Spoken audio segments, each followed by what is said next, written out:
session we speak about amoeba. The amoeba have pseudopodia, they motile with the pseudopodia, they phagocyte. You should pay attention to the nucleus, karyosome, ultra chromatin. But in coccidia, they are totally in the shape, they are totally different. They are in the phylum Apicomplexa, in the subclass Coccidia. About the taxonomy, just I told you, but in your exam, I don't ask any question about that.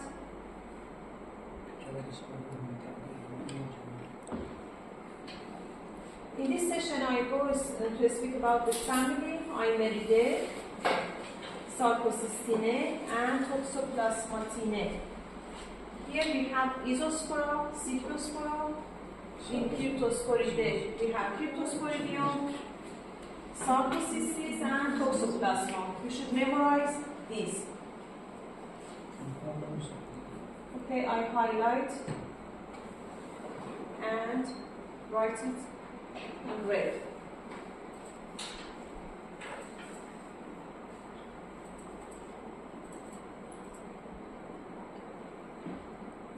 Coccidia is there are different, so many protozoa are classified as coccidia. Most of them, totally, you can say, most of them are zoonoses. I told you about Histolytica is specific for human, but coccidian most totally. What are you doing at the end of the class? You're in the class here.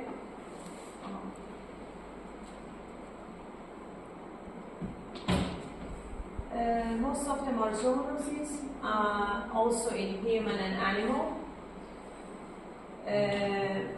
Some of them are opportunistic, and in immunodeficiency patient, they are very important. In HIV positive, they are very important.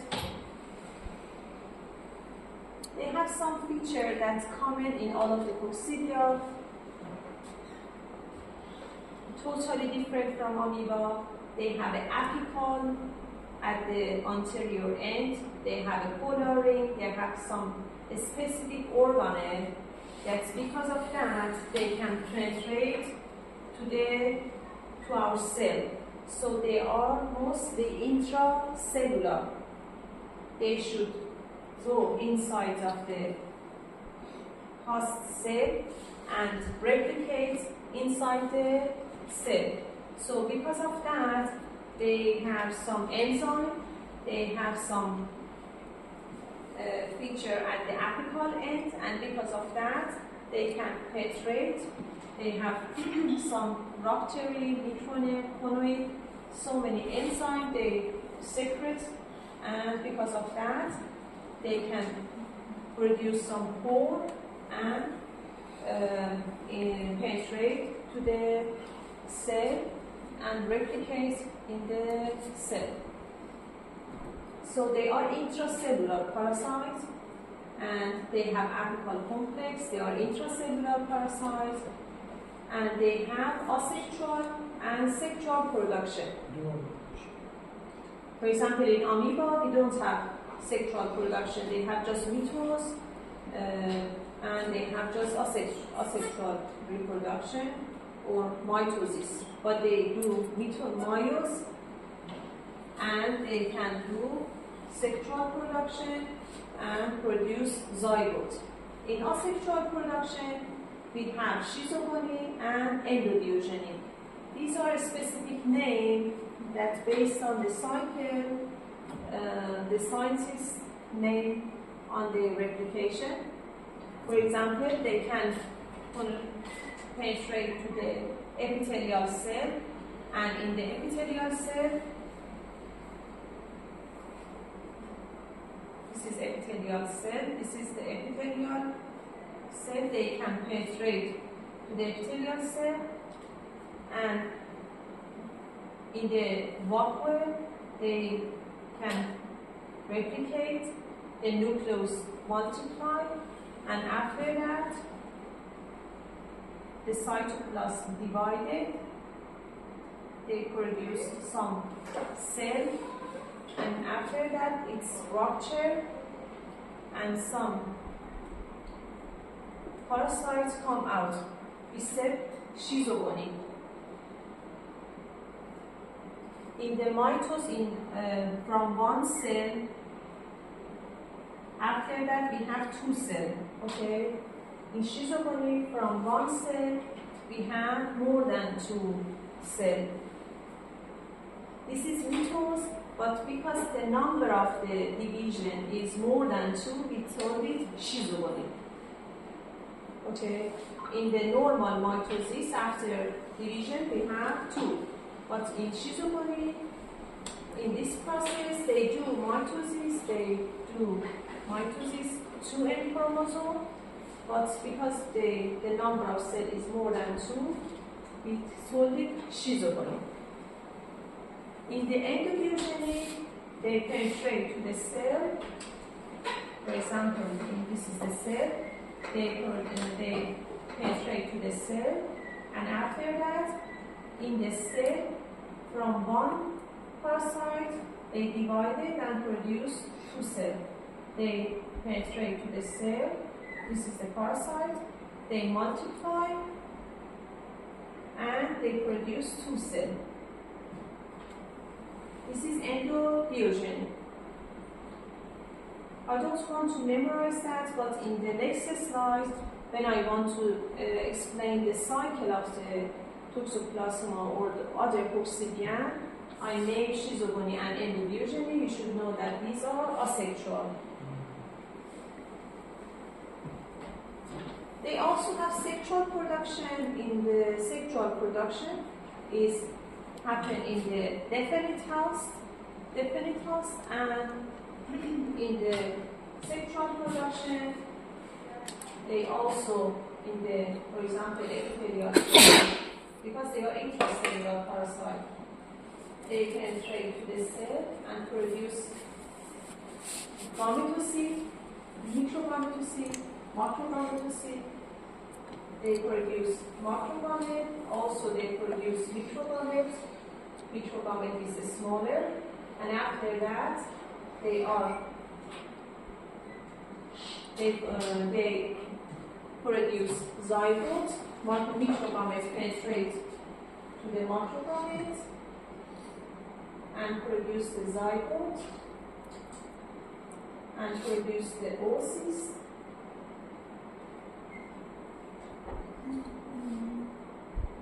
And this is oocyst. And this is X chromosome. This is meiosis. This is sexual reproduction. They produce microgametes and macrogametes. Number of microgametes is much more than macrogamete. Macrogamete is in one macrogamete, we have just one macrogamete. The microgamete penetrate to macrogamete, they do singly, like the human being. They produce zygote, and the zygote mature and produce the oocyst. And this oocyst is the final stage of the sexual production. The shape of oocyst in different coccidia is different. Just totally, you should know that they produce oocyst, but the shape of the oocyst in different coccidia is different based on the genus of species of the coccidia. The shape of oocyst is different. So the final stage is oocyst that can pass through the stool. So this is the total terminology that's in the coming slide. In the next slide, I just explain much more. First of all, we focus on Toxoplasma gondii. In Toxoplasma gondii, first in 1908, it is in Ketenodactylus gondii, it was discovered in this rodent. After that, they found that Toxoplasma can infect human beings.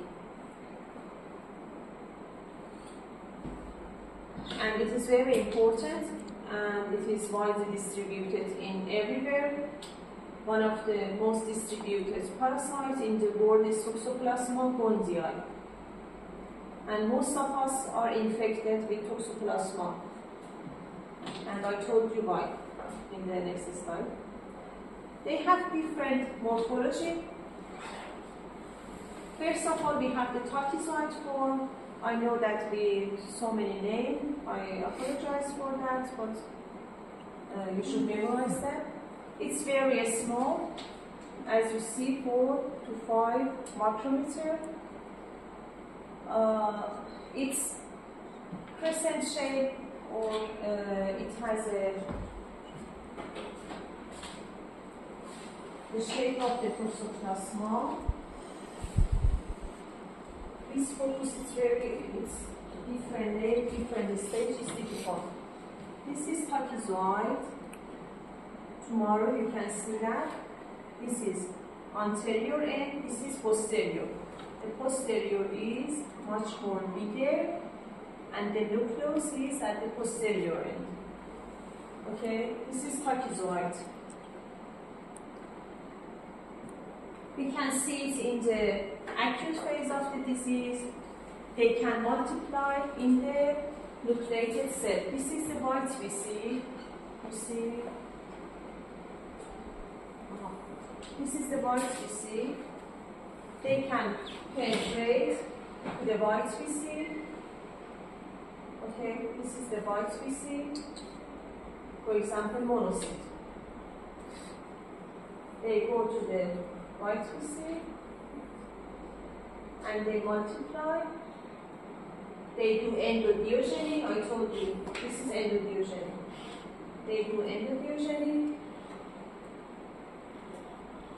and after that, when the number of parasites is increasing, the cell is ruptured. The cell is ruptured, and the tachyzoid come out. Okay. So they are intracellular. The tachyzoid penetrate to the nucleated cell like macrophage, white PC. They do endodiogeny, or they multiply in the cell. After that, the cell rupture, the tachyzoids come out, and again penetrate to other cell. We can see this form in the acute phase of the disease. In the next slide, I speak about what is acute, what is chronic. So first memorize about the shape. The other stage that we can see in the human is the tissue cyst. The tissue cyst, as you see, is very big, 10 to 100 micrometer. The tachyzoid is very tiny, as the same as the RBC, but here it's very big. We can see it in the chronic phase, in the brain. These are the brain cells, in the eye, muscle, and contain bradyzoid. What's happening? You go to the class, and you miss the class for you miss the first class, and now you are going to this session, and I don't know what are you doing here. نه این کلاس بهتره اگه میخوان گوش ندید. من مشکل ندارم، کلاس هم برسم داره، میتونم من برم بهتون بدم و خودتون گوش بدید. چون من اینجا خسته میشم، الکی هم وقت منو میگیرم، هم وقت خودتون.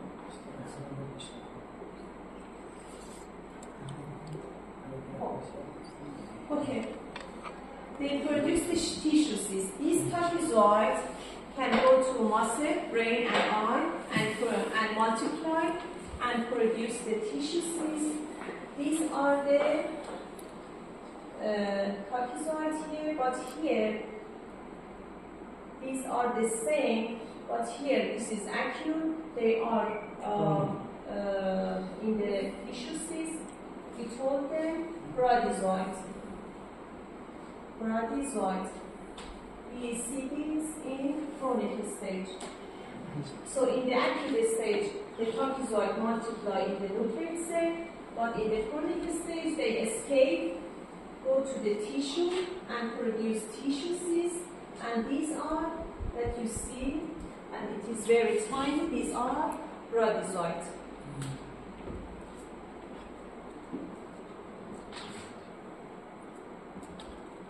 In the next slide, I speak what's happened that we have in acute stage. We have trapezoid, and what's happened that they escape and go to our tissue or our nerve system. Most of us have toxoplasma, and we have tissue cysts in our muscle and our brain. The next shape that we can see in the toxoplasma is oocyst. We don't have it in human. In human, we just have the trapezoids and tissue cysts. The oocyst just see in the definite host. In Toxoplasma gondii, the definite host is cat. Okay, human and all warm-blooded animal, all of them, we are intermediate host. But cat is the definite host. When I speak about the cycle, you can understand what's happening. In the oocyst, I told you that the final stage of the sexual cycle is the oocyst. I told you that Toxoplasma, or most of the coccidia, go to the epithelial cell, they do sexual cycle, produce macrogametes, microgametes, produce zygotes, and finally oocyst, and these oocysts pass through the stool. In Toxoplasma, this happens in the epithelial cell of cat, not human. We just have sexual cycle that happen in the epithelial cell of the small intestine, just in the cat. You know that the sexual cycle just happen in definite host. And the definite host here just is cat and in the intestinal. The oocyst, first of all, is immature. Just it has a one sporocyst, and after that it is immature and produce two sporocysts, and in each sporocyst it has 4 sporozoids. So this is say just in cat. For your practical class tomorrow, you just see the trapezoid and cyst-4. This process we say sporulation because the oocyst, some sporozoids produced in the oocyst, we say sporulation. This is the sexual cycle, final stage is oocyst, and finally we have sporozoid that we say sporulation. From this slide for your exam, you should know that, for example, tissue, this cyst or trapezoid is in human, the shape of that, and also you should know that the oocyst is in the definite host. I don't want you to memorize sporulation and these items. Excuse me, doctor, can you give some example for the question? For the Question, like example, just example. after the class. Okay. In Toxoplasma, we have definite host and intermediate host.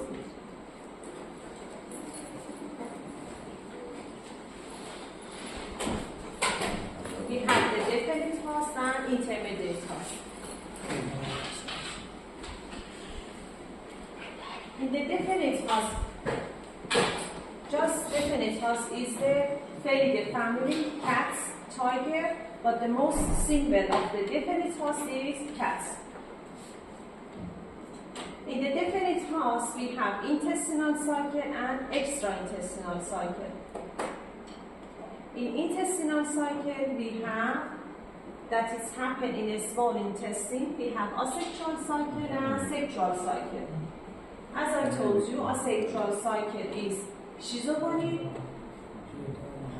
Here, this is schizogonic. Pachyzoids penetrate to the epithelial cell of a small intestine. They multiply, do mitosis, but from one cell we have multiple cells. First the nucleus divided, and after that the cytoplasm divided, and we have 4 to 12. The number is not important for you, but around 6 to 12 cell produces. This is schizogonic. Also, they do sexual cycle. In sexual cycle, that happen. Okay, this is so also is in cat. In sexual cycle, they produce macrogametes, microgametes, and oocysts, zygote. I told you the zygote. They do oogony. They produce oocysts. Oocyst is immature. After that, they do sporogony, and the mature oocysts have 2 sporocysts, and in each sporocyst we have 4 sporozoids, and it passes through the stool of cat. It is important because if we contact with cat and a stool of cat, we can be contaminated.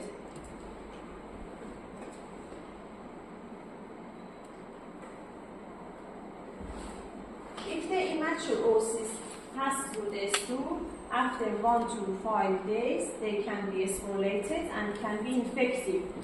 Because of that, most of the people that have a contact with a cat, most of the times they infected with Toxoplasma gondii. And because of high number of the cats in the, for example, in most of the countries, most of us infected with Toxoplasma gondii. And sometimes, for example, our vegetable, our water can be contaminated with these oocysts because we have cats everywhere, and we eat or drink contaminated water, or sometimes we touch the cats that's infected and can be infected with Toxoplasma. So this is important for us because it can be infected for human being. But this cycle don't happen in human. This cycle just specific for cat, produce oocysts, but this oocysts can infect human and all warm-blooded animal. Also in cat we have extraintestinal cycle.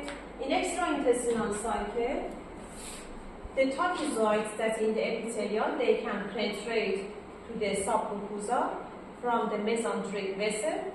They can go through the blood, replicate or multiply in nucleated cell, and after that, because the immune system attack these tachyzoids, they can escape from the immune system and go to the tissue and produce the cyst. These extraintestinal cycle, it's happened in cat and also in other intermediate hosts.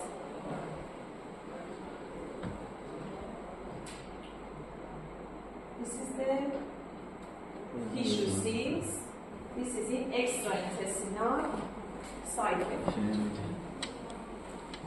And also, as you see, these are the epithelial cells. I told you about schizogony or oogony that happen in the epithelial cell of the cat. As you see, this is sporozoid, this is sporozoid, this is oocyst, and it ruptured, and the oocyst spread to the stool of the cat. So you see all of the epithelial cells infected with the parasite. But we don't have it in human. It just happened in the cat. But what's happening human? Just finish after that. Human and all warm-blooded animal, sheep, pigs, rodents, birds, all of the warm-blooded animal can be infected with toxoplasma, and we are all as an intermediate host. We are intermediate host. How we can infect it? For example, we maybe eat or drink water that's contaminated with oocysts of cat. I told you in previous slide, the cat spread the oocysts from the stool, and it can infect all the environment and human, and also all animals. What's happened in human? Also, other in the intermediate host, I told you we have the tissue cyst in intermediate host, like human.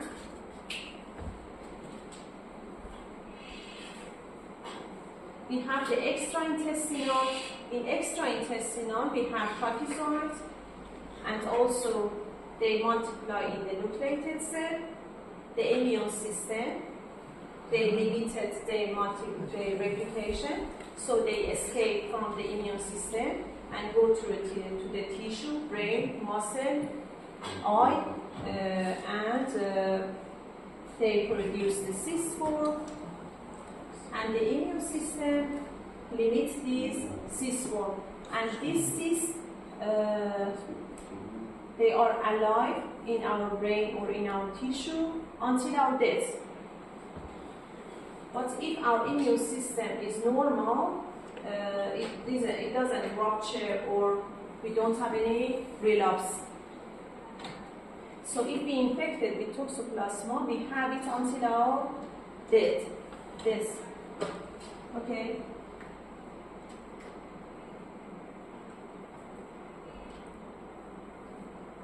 Totally, if I explain it here, as I told you, in the cat we have intestinal that produce oocysts, extraintestinal. So if the cat infected with toxoplasma, in their brain, in their muscle, everywhere they have cysts, and also they have the toxoplasma in their epithelial cell, and they replicate and produce these oocysts. That oocysts can infect our vegetable, our water, and also other animals. It's very hard, I know about that. After that, if you have any question, I answer and explain. About this intermediate, for example, bird, cow, sheep.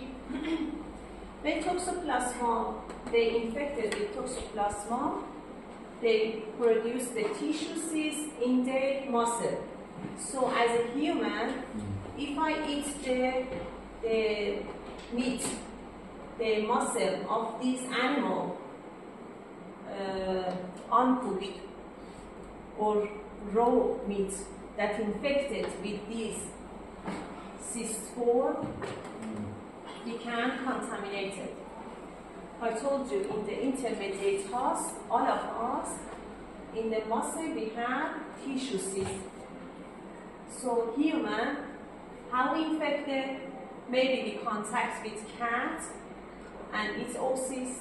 Maybe we eat or drink food or vegetable that have the oocysts.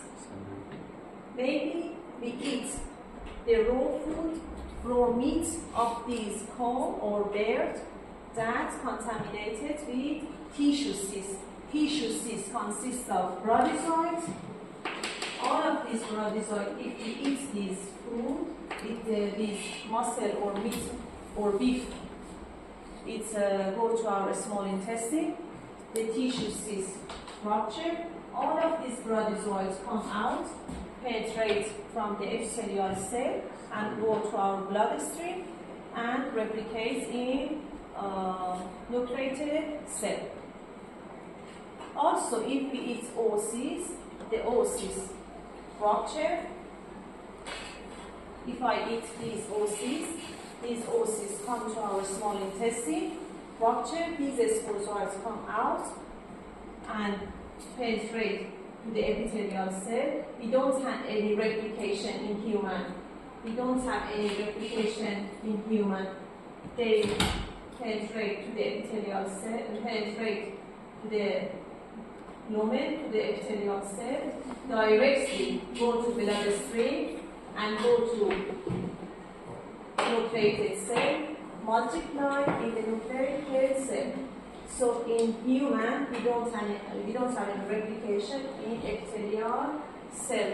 If we infected with oocysts, or if we eat oocysts, or if we eat the meat that's contaminated with these cysts, the protozoites come out, or here the sporozoites come out, penetrate directly, go to bloodstream, and in the bloodstream, in human, they multiply in the nucleated cell, they rupture. Here is the acute phase. This is acute phase of the disease. So I eat oocysts in human. I eat oocysts, or I eat beef or muscle or bear, anything that's contaminated with cysts. These are go to bloodstream. Here they multiply, they rupture, the number of the parasite in the blood is increasing, and here we have some symptoms. Here we have acute phase. Here, because they multiply and they rupture all of our white we see, we have acute phase. Maybe we have fever, maybe we have some symptoms like catching cold. I told you about the symptoms in the next slide. After that, the immune system and the antibody increasing, so they escape from the blood, go to the tissue, and produce these cysts. This is the chronic stage.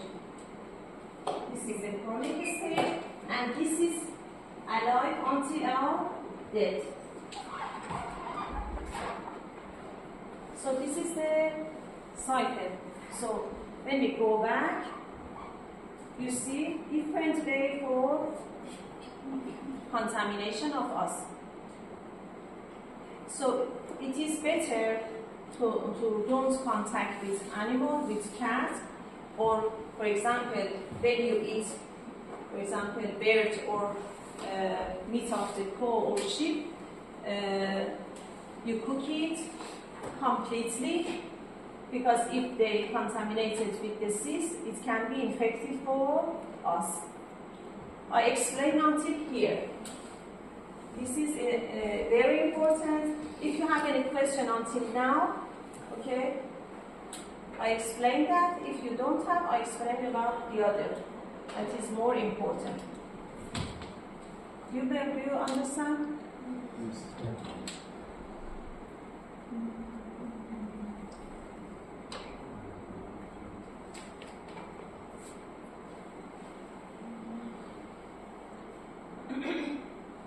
Why is toxoplasma is so widespread?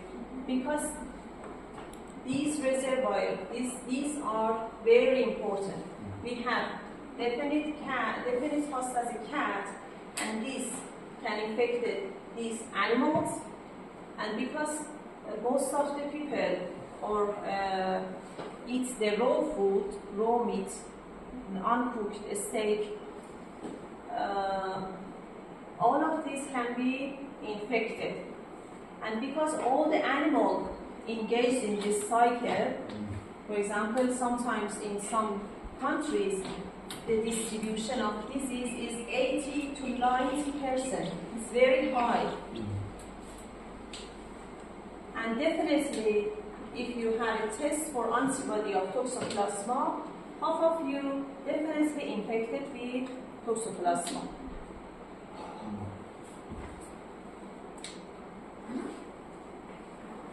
It's not important for normal people. I told you in the what's happened, for which individual are at risk for the symptoms. Okay, about the oocysts, about the tissue, about the raw meat, uncooked meat that can have a tissue cyst. Also, other roots that can be infected that is very, very important is organs containing organ transplantation or blood transfusion. For example, a patient infected with the toxoplasma, the toxoid is in the blood. We use this blood for transfusion. So the next person can infect it. Or for example, we use organ transplantation. The tissue cyst is in the organelle. When we use it, after that, the next person can be infected. You know that for organ transplantation, we use cortisone. We use corticosteroid.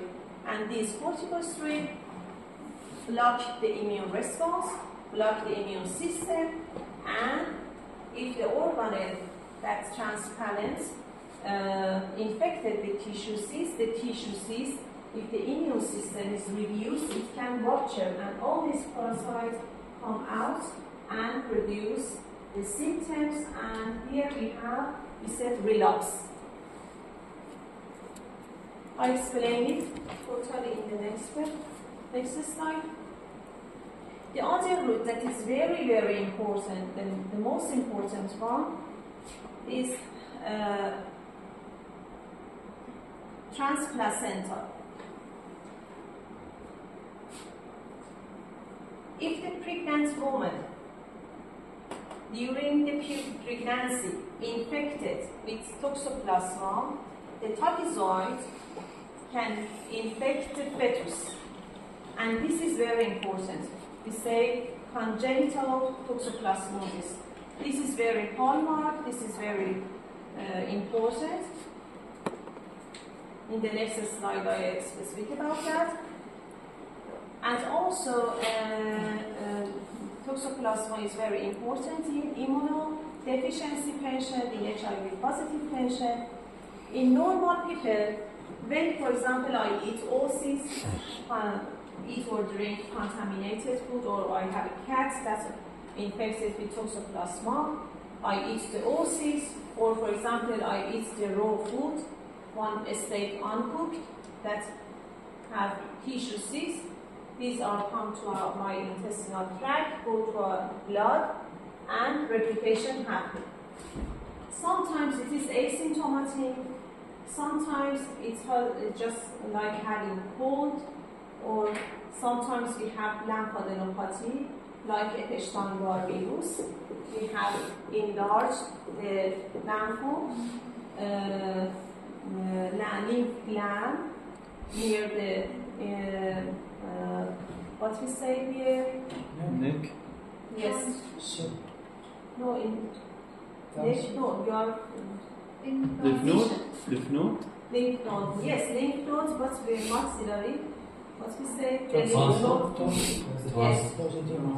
Yes, sometimes they are enlarged because immune system is attack this parasite, okay? You know that in Epstein-Barr virus, or if you catch a cold, sometimes these lymph nodes enlarge, okay? So the symptoms is like catching cold, enlarge the lymph node, but after that, without any treatment,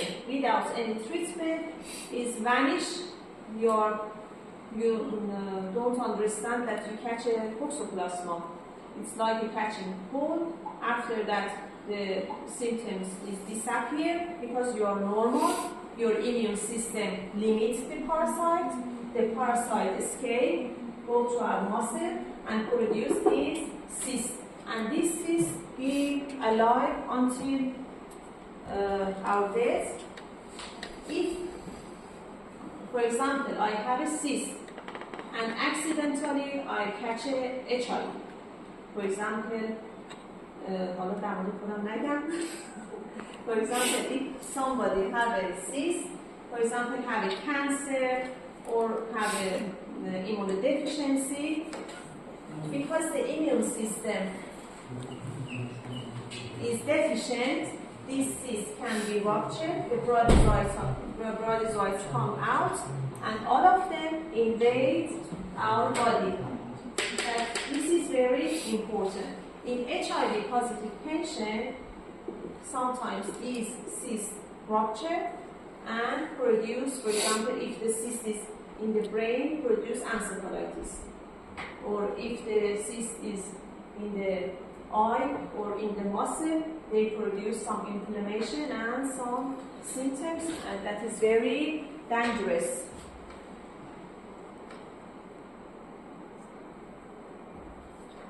So these are all of the things that I explained on the slide. So I pass it again.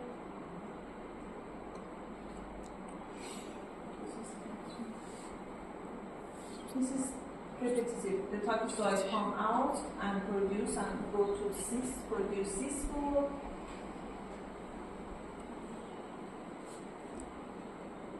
And I told you that all the animals, because of they have infected with this cyst, all of them can be a source of infection for us.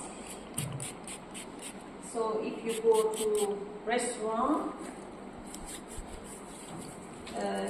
this is the complete, what we say, cooked meat or a steak.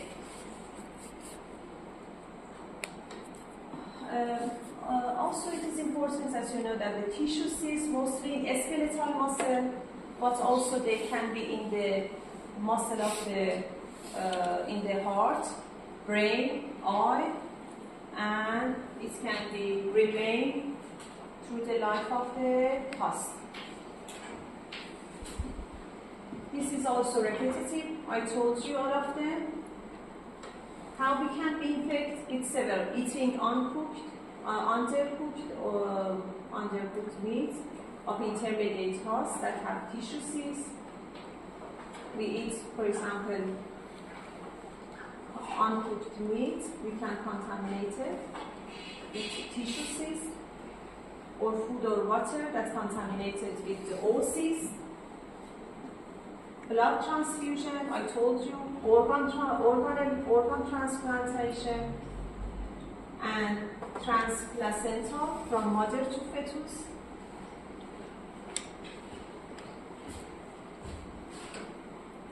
And in the next slide, I want to speak about transplacental.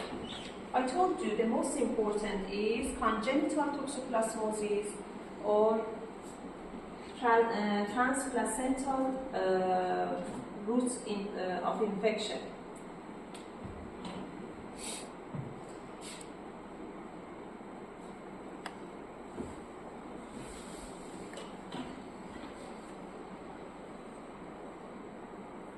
I told you, in normal people, sometimes we don't understand that we, for example, infected with toxoplasma, because in acute phase, it's like catching cold.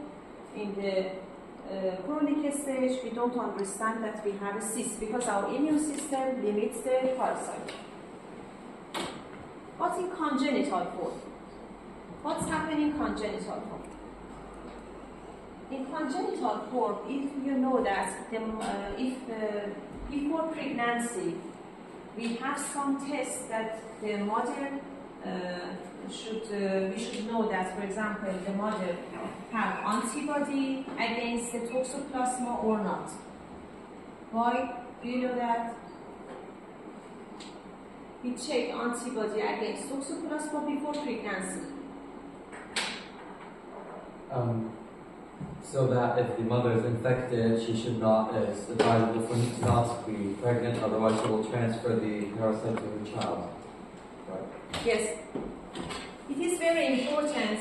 We have some infectious disease that before pregnancy, we check that if they have antibody it is very good for us because they are immune to that disease. But if they don't have antibody, it is high risk. It is very important. We should tell the mother that they should pay attention to some criteria that's not be infected. Because during the pregnancy, if the mother don't be immune, for example, like vaccination, if they don't have antibody, they are susceptible, they are sensitive to that disease. And in the pregnancy, and if the mother infected, it's not like the normal people. Because if they infected, their child, their fetus is in dangerous. Because the parasite, all of the infective stage can infect the fetus through placenta. So it is important that we know that the mother before pregnancy is immune or not immune. Okay? So what's happened? If the mother don't have any antibody, don't have any exposure to toxoplasma, the titration against toxoplasma is negative. Previously, don't have any exposure to toxoplasma. So this mother is sensitive. If the mother infected in the first time without immunity, so the antibody is negative, don't have any immunity for the first time, what's happened? Definitely, the mother eats or during oocyst or eats the raw meat of cow, sheep, anything that have a tissue cyst.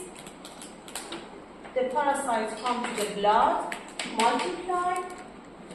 Okay, but because this is the first time, we don't have any immunity. And also because the mother is pregnant and this is in the blood, they can go through the placenta, and from placenta they can go to the fetus.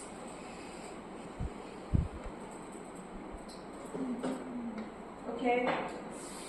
Because the tachyzoid I told you,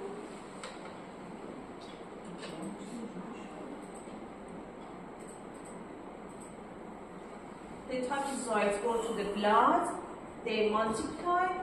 In normal stage, they go to and produce the cyst form, okay? But this mother is pregnant. This is in the blood, the circulating blood. It can simply go to the placenta,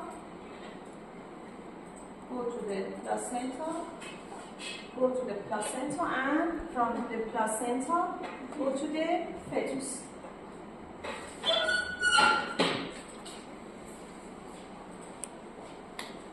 This is important for your exam. Definitely I ask question about congenital toxoplasmosis. What's happened in the mother? If the mother infected, you know that we have trimester. Yes? Yes? First trimester, second trimester, okay? Third trimester.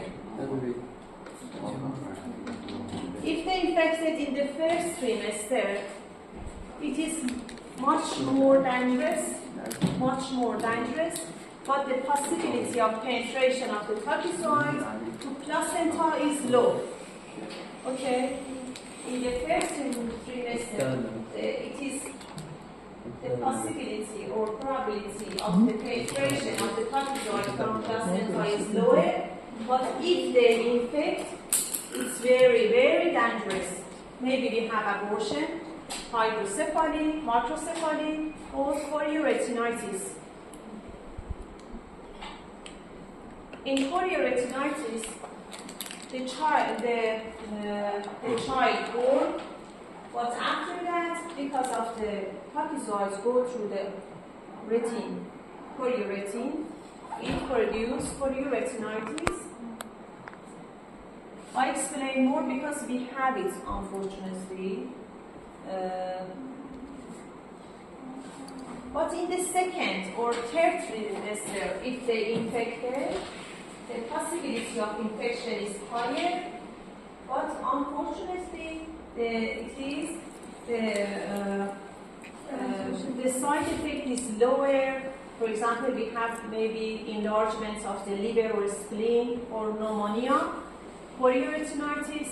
For example, the child born without any symptoms, but after 1, 2, or sometimes after 10 years, suddenly, for example, after checking the retina, they recognize that the children have chorioretinitis.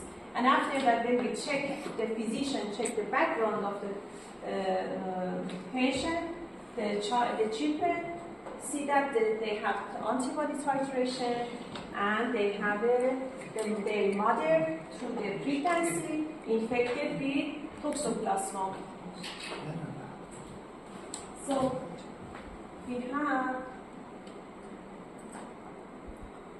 کامپیوتر باید این ور باشه اصلا همچنین برای همین کلاسا. We have a chart here. The possibility of infection. Before pregnancy, we don't have any antibody. This is the mother for the first time infected. This is the first, second, and third trimester. The possibility of infection, do you see? It is much increasing, but the severity is decreasing. This is the flow chart for the USA for toxoplasmosis, for clinical toxoplasmosis, for first pregnancy and seronegative. If the mother is before pregnancy is positive, it means that it has an antibody and it has a cyst in her brain or muscle or anything. Because the cyst is alive, they have antibody. But for the first time, without any immunity, without any antibody, maybe we have this side effect. So the physician, the gynecologist, should explain the situation to the mother. They should pay attention. For example, don't eat raw food, don't eat vegetable.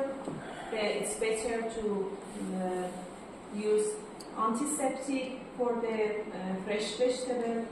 They must use cooked food, cooked meat, and to prevent from these side effects. This is hydrocephaly in the brain, and also this is chorioretinitis. They have problem for clarity of the vision, and it was permanent, unfortunately. Sometimes we can't treat this situation. Okay, if you have any question about congenital toxoplasmosis. Why does the possibility of infection increase with each trimester, but the severity decreases? Because of the nature of the placenta. The placenta in the first trimester is harder.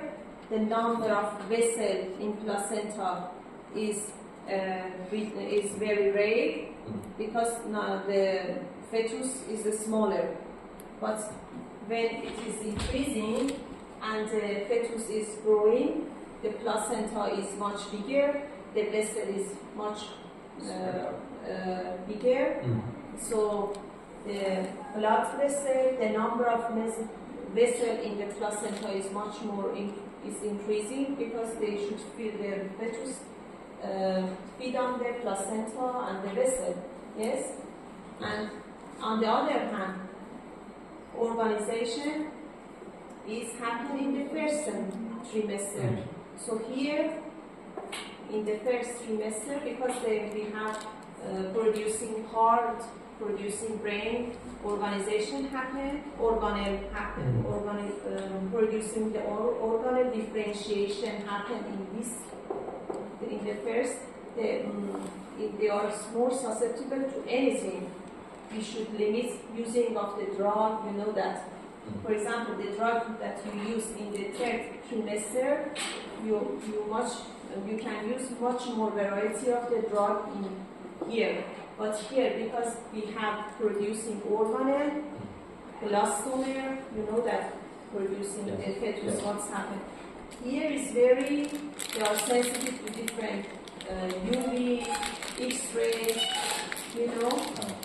But and the placenta is much more soft, harder, thicker. The number of vessels is lower. So because of that, the probability or possibility of the infection is lower. But if infected the fetus, because organization happen, differentiation happen, they are much more dangerous. Now, okay. The other situation is important is acute toxoplasmosis. I told you, in normal people, if we infected with toxoplasma, we just have, for example, lymphadenopathy or catching cold. But in immunodeficiency patient, in HIV positive, for example, if they using cortisone, corticosteroid, any immunodeficiency, they are much more susceptible. Maybe they have cerebral toxoplasmosis or brain toxoplasmosis, and also polyretinitis. The tissue cyst in retina can produce inflammation, and also even because retina is important for vision, any inflammation in retina can also produce blindness. So retina is very, very important. In immunodeficiency, in HIV positive, cerebral is mostly happen, mostly else encephalitis happen, and it can be lethal, unfortunately. Sometimes in HIV positive, I told you this is rupture, and all these parasitoids come out, produce acute inflammation, and can be very lethal. This is the autopsy after death of the patient with HIV. Okay. So it is important that diagnose the disease very, very rapidly. So the toxoplasmosis in whole group is very important in diagnosis, in treatment. You should pay attention. I told you in the first session, you should know the endemicity of the disease, you should know the background of your patient, you should know that which drug they are now using. You know, you should know the immune status of immunity of your patient. All of these like a tip for you for diagnose correctly. One of them is pregnant women that they can infect with toxoplasmosis. The pregnant women that seronegative without any background immunity, they are high risk if they are important. Also fetus and newborn. If the newborn have problem, the physician should be suspected for toxoplasmosis, for congenital toxoplasmosis. I told you, sometimes the children have toxoplasmosis without any symptoms, without any cerebral symptoms, but after that they have chorioretinitis. When the child born, he can't recognize chorioretinitis because before 1 or 2 years, the vision of the child, most of the time you don't check that. After that, immunocompromised patient, HIV positive, or all of them, maybe, for example, can be, we have chorioretinitis. So one of the situations in toxoplasmosis, we call it ocular toxoplasmosis, cerebral toxoplasmosis. Ocular toxoplasmosis means chorioretinitis. About the clinical diagnosis, the gold standard for diagnosis of toxoplasma is serology. Why? Because toxoplasmosis is not in our epithelial cell. We don't have any intestinal stage. We don't have any things in our stool. I told you, these is intestinal stage in toxoplasma just in the cat. We don't have any intestinal stage. Don't confuse them, please, for your exam and for your future. Just serology because it invades in blood, produce antibody. We have so many specific kits.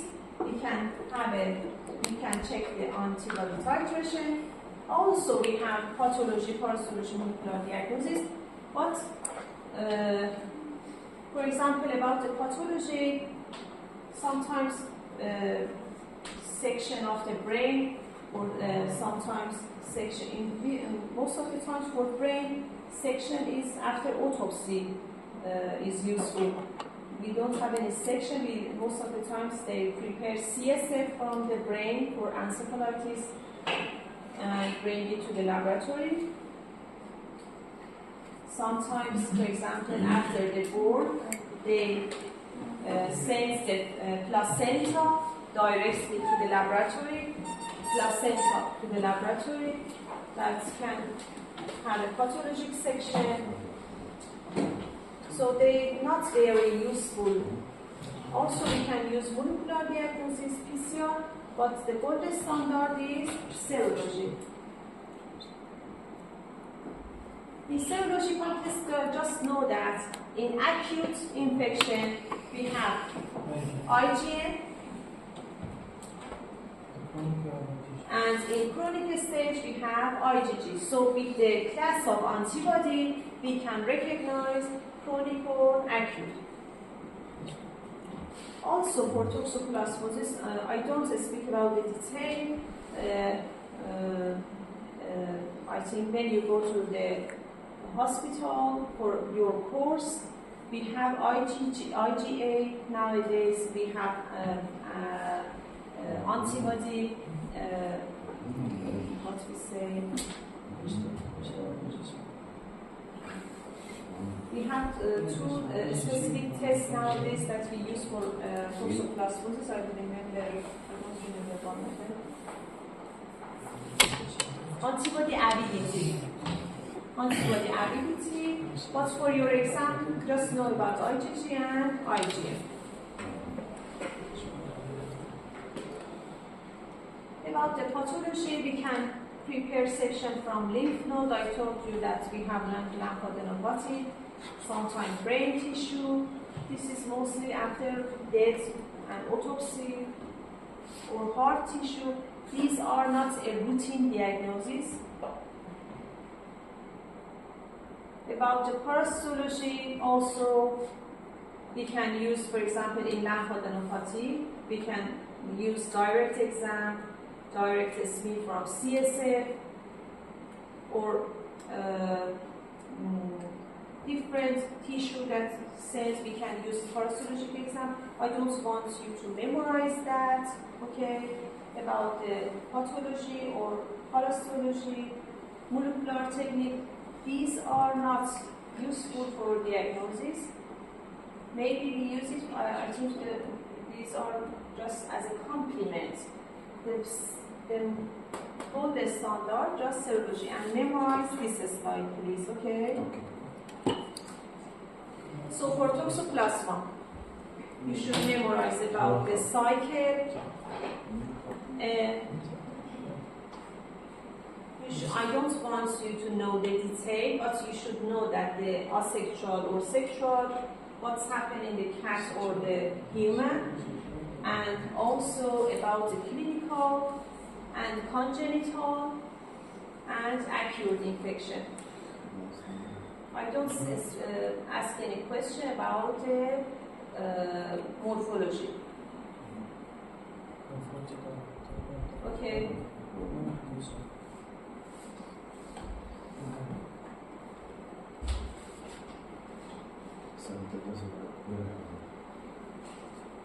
But you should know that the tracheozoid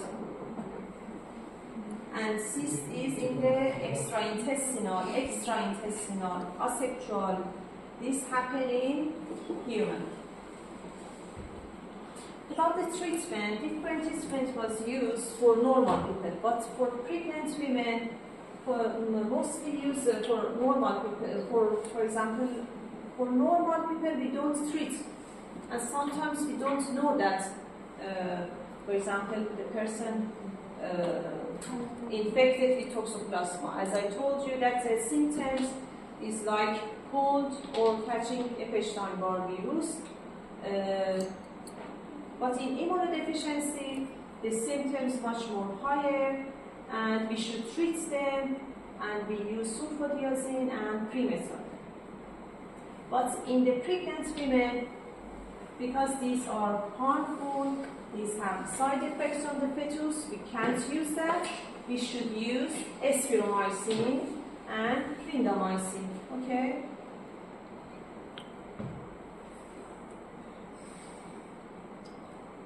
Toxoplasma is very important. But other than toxoplasma, we have some coccidian that's also important, but mostly in immunodeficiency patient. In normal people, they are limited.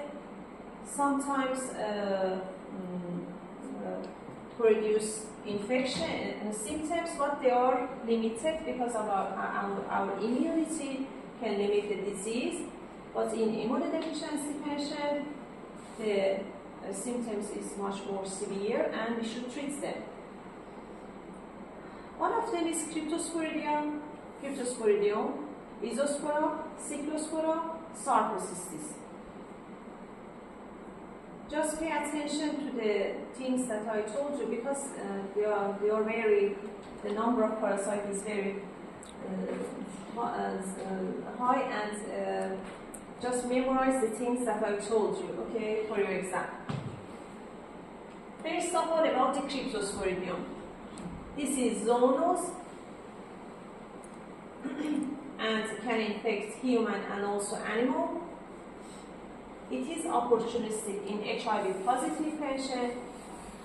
Not only in HIV, but also it can infect, for example, in cancer or in transparent, in every immunodeficiency, innate immunodeficiency, acute immunodeficiency, or consumption of corticosteroid because of the chemotherapy in cancer. All of these can lower and reduce our immune system or suppress our immune system. So all of these people can be at risk for Cryptosporidium. But the HIV is the HIV is more susceptible. We have two Cryptosporidium. I don't want you to memorize that. I don't want to memorize that. Cryptosporidium parvum from cattle to human. Cryptosporidium hominis is transmitted from human to human. Just memorize that. Cryptosporidium, I don't want to memorize the species. Okay? It is opportunistic. About the cycle. It is mostly in the water because it is zoonose. Also, we have so many species of Cryptosporidium that can infect the human, so many reservoir, cattle, or different reservoir can infect our water. We eat or drink water or food that's contaminated with oocysts. In Toxoplasma, the oocysts have two sporocysts, and in each sporocysts have two sporozoids. When we eat that, they are ruptured, and these sporozoids can infect our body. But in Cryptosporidium, the oocyst is circular, it doesn't have any sporocytes, sporocysts. It just have 4 sporocytes. So the oocysts have just 4 sporocytes. Okay, 4 sporocytes. This is the oocyst. What happened? When we drink or ingested the oocysts, it go to our intestinal tract. They are in a small intestine. In histolytica, it was in large intestine. It produce lesion, diarrhea. It's totally different. Dysentery, this is totally different. It is in a small intestine. Penetrate the oocyst, rupture, sporozoites come out, penetrate to the epithelial cell. They do asexual cycle. As I told you, schizophrenia. They do asexual cycle. The number of parasites is increasing in the epithelial cell. After that, they do sexual cycle, produce macrogametocele, microgametocele. They produce zygote, and after that, produce oocysts. Here is important. The oocysts they produce, some of them have thin layer, and in the small intestine they rupture, and the sporozoites come out and again penetrate to the epithelial cell. So we said autoinfection. The oocysts that produce again can infect epithelial cell. So this cycle is repeated again and again. If our immune system is normal, inhibit that. But if it is, for example, HIV positive, this autoinfection happen, and sometimes, for example, the patient for 1 year, 2 years, they have cryptosporidium, and they live in their epithelial cell, and all of the time they have diarrhea. Also, they produce thick wall oocysts.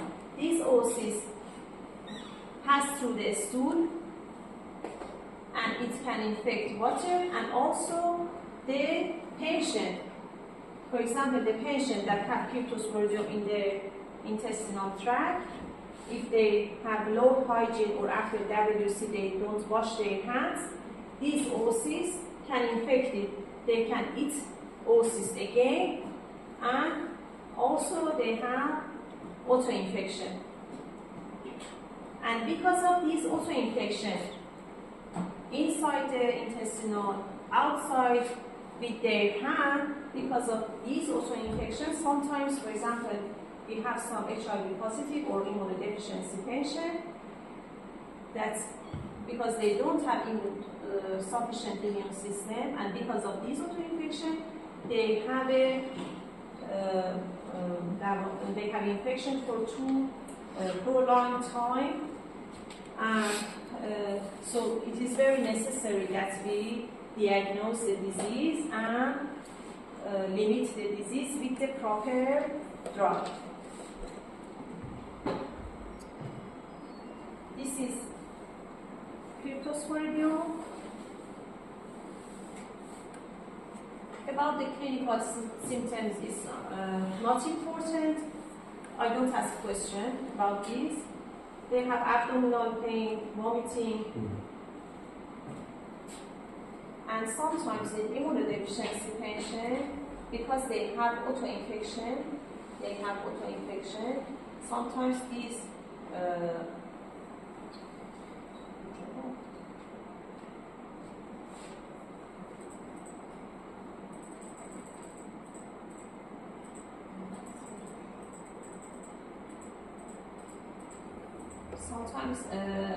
cryptosporidium in immunodeficiency, because they eat it, sometimes they infect lung and the bronchoalveoli. But mainly they limited in the intestinal tract. About the diagnosis, so this is in HIV positive immunocompromised patient. About the diagnosis, because the oocysts pass through the stool, we should use a stool exam, and we can recognize the oocyst. For your exam, for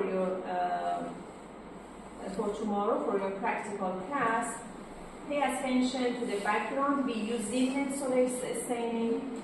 We use it for for tuberculosis. Zealand solar staining, the background is blue, but the oocysts are dark purple. These are oocysts of cryptosporidium. Also about isospora belli, or nowadays we say cystoisospora belli. It has also oocysts. The oocysts have 2 sporocysts, and in each of the sporocysts have 4 sporozoids. It is oval shape. The life cycle is like cryptosporidium. They go to epithelial cell, do asexual cycle, and after that sexual cycle. And because of the sexual cycle, I told you they produce the oocyst, and the oocyst is immature and produce these sporocysts and sporozoid. Just you know that they are in epithelial cell, and I told you all the coccidia have asexual and sexual cycle. Because of this sexual, we have oocyst. In Toxoplasma, we don't have this cycle in epithelial cell. We don't have any replication in our epithelial cell. We just have extra intestinal cycle. But in Cryptosporidium, Isospora, and other coccidia that I want to, and the next one, all of them limited to epithelial cell. So these are vice versa. Toxoplasma is different from other coccidia. Other coccidia is in intestinal. This is also in immunocompromised patient. It is important. I don't want to memorize this. Just the items that I told you. We also use Zinelson staining. They produce oocysts. This is immature. This is sporulated or mature. It is not a staining in wet form. This is a staining. You see that tomorrow. This is oocysts. These are sporocysts, and in this sporocyst you see sporozoid. Because tomorrow I don't, I'm not in your class, Dr. Salimi, in the practical class, I give your friend the slide of the practical class. Please check it before the class. Yes. Pay attention to the background, which is blue, and these are red, the pepper. Also, we have Cyclospora pythonensis. We have it in Nepal, Pakistan, India, Brazil, South America. This is also in the epithelial cell, asexual, sexual cycle, produce oocysts. Okay, the oocysts will eat the oocysts. I don't want you to memorize the cycle. This is also important in HIV positive. For the laboratory diagnosis, the oocyst of the Cyclospora is autofluorescent under the ultraviolet light. They are autofluorescent in the Zinelson method staining, in the acid-fast staining or Zinelson, the same. Acid-fast or Zinelson, the same name. These are the oocysts of Cyclospora. We don't have it in your practical class. We don't have Cyclospora, just you know that Cyclospora is in HIV positive patient. So Cyclospora, Isospora, and Cryptosporidium. But the most important one is Cryptosporidium.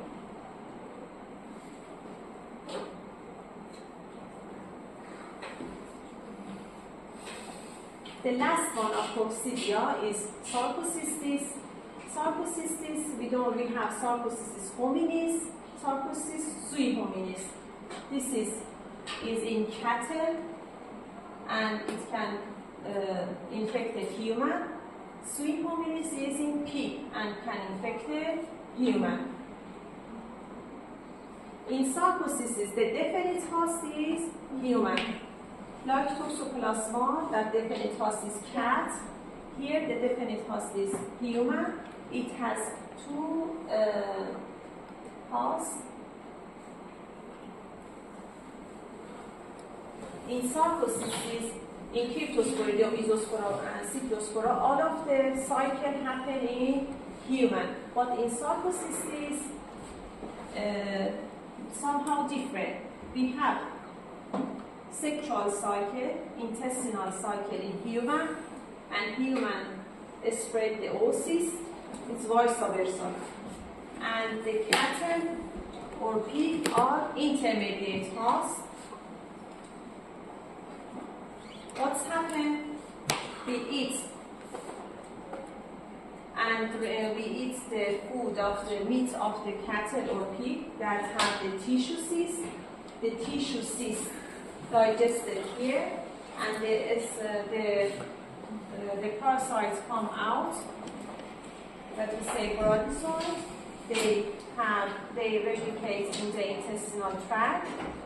They do the asexual and sexual cycle and produce the oocyst. In normal people, it's limited, but in immunodeficiency patient, it can replicate and produce diarrhea.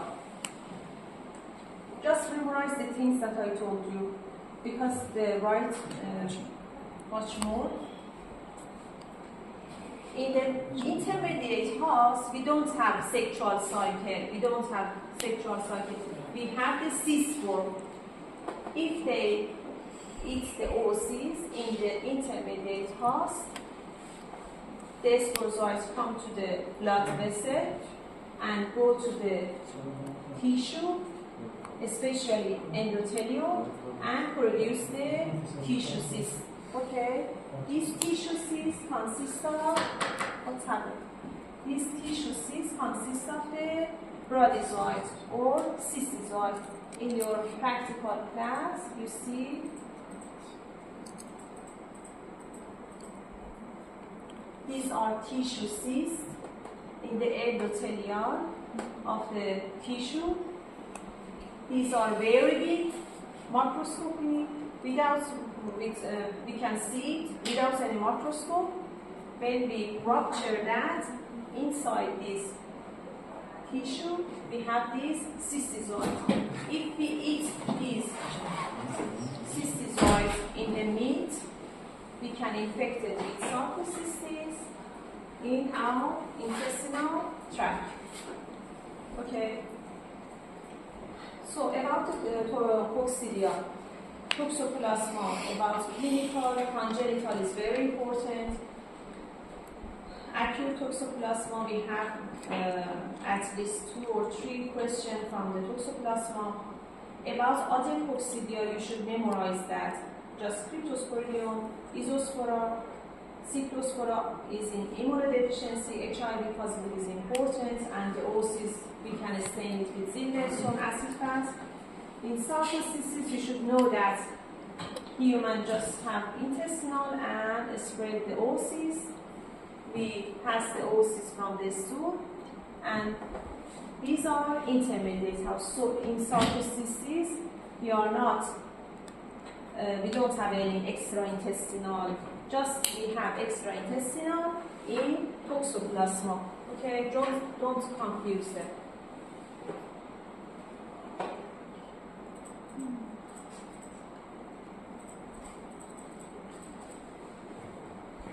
Coccidia is finished. We have just one other session.